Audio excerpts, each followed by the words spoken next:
როდესაც ეჭვებისა და ვარაუდების საფუძველზე ბრიტანეთის მთავრობა ქართულ მოსამართლეებს ასანქცირებს, ძებნელი დავით კეზერაშვილი თავისუფლად გადაადგილდება ლონდონში. ამის შესახებ საქართველოს პარლამენტის თავმჯდომარე Facebook-ზე წერს. მაშინ, როდესაც საკუთარი აღიარებით მხოლოდ ეჭვებისა და ვარაუდების საფუძველზე ბრიტანეთის ლეიბორისტული პარტიის მთავრობა ქართულ მოსამართლეებს ასანქცირებს, კორუფციის დადასტურებული დანაშაულისთვის მსჯავრდებული და ამჟამად ძებნელი დავით კეზერაშვილი თავისუფლად გადაადგილდება ლონდონში, წერს შალვა პაპუაშვილმა. შეგახსენებთ, რომ გუშინ ცნობილი გახდა, რომ დიდი ბრიტანეთის მთავრობამ კორუფციაში ჩართულობის ბრალდებით თბილისის სააპელაციო სასამართლოს ყოფილ თავმჯდომარეს მიხეილ ჩინჩალაძეს და სააპელაციო სასამართლოს მოსამართლეს იუსტიციის უმაღლესი საბჭოს წევრს ლევან მურუსიძეს სანქციები დაუწეს და ჩინჩალაძე და მურუსიძე ეგრეთ წოდებული გლობალური ანტიკორუფციული რეგულაციების დამხმარე პირთა სიაში არიან შეყვანილნი, რაც ფინანსური აქტივების და ეკონომიკური რესურსების გაყინვას გულისხმობს. მითითებულ პირებთან ფინანსური საქმიანობაც იქცალება, სანქციების დარღვევა ან მათთვის თავისარიდება კი სისხლის სამართლის დანაშაულად ჩაითვლება.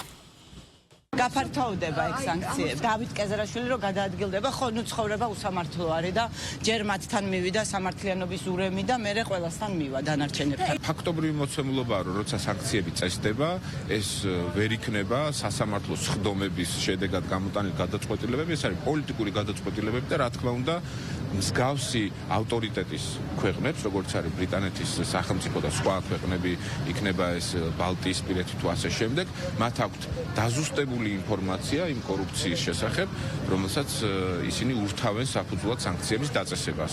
უბრალოდ ამას ვერ ფიზიკურად ვერ ეხლება სასამართლო პროცესები ან მტკიცებულებების გამოქვეყნება სანქციების დაწესების დოკუმენტთან ერთად. ეს არ არის პირველი შემთხვევა და წინა შემთხვევებში ჩვენ არაერთხელ ვთხოვეთ ამ ქვეყნებს წარმოედგინათ კონკრეტული მტკიცებულებები, რის საფუძველზეც იღებდნენ ისინი ამ ტიპის გადაწყვეტილებებს.